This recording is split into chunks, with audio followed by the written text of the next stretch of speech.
And as the winter snowstorm approaches the East Coast, several airlines have announced major cancellations through the weekend. Some of those cancellations are impacting flights at Miami International Airport. CBS 4's Gary Nelson is live there with more details. Gary. Here at Miami International Airport, 15,000 American Airlines passengers alone will not be catching their flights anywhere up the eastern seaboard through Saturday. And at Fort Lauderdale International Airport, 36 departing flights scrubbed today and tomorrow as well.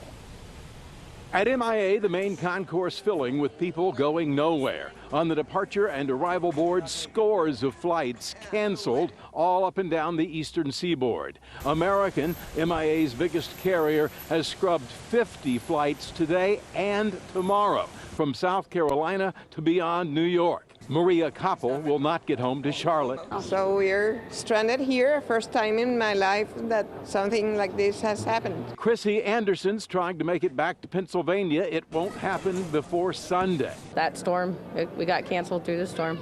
What are you going to do? Stay an extra night until tomorrow. Where? I don't know yet. That's what we're trying to figure out. She won't be staying at the Miami International Airport Hotel. We are sold out. We don't have any rooms for tonight. You are sold out. Sold out for tonight, yes. Sold out till further notice as a storm named Jonas disrupts air travel nationwide. Now, Jonas, interestingly enough, comes from the Greek meaning peaceful being or gift from God.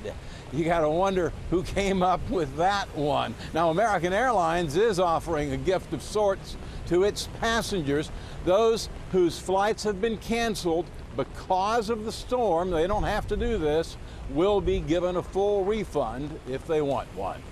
We're live at MIA. Gary Nelson, CBS 4 News.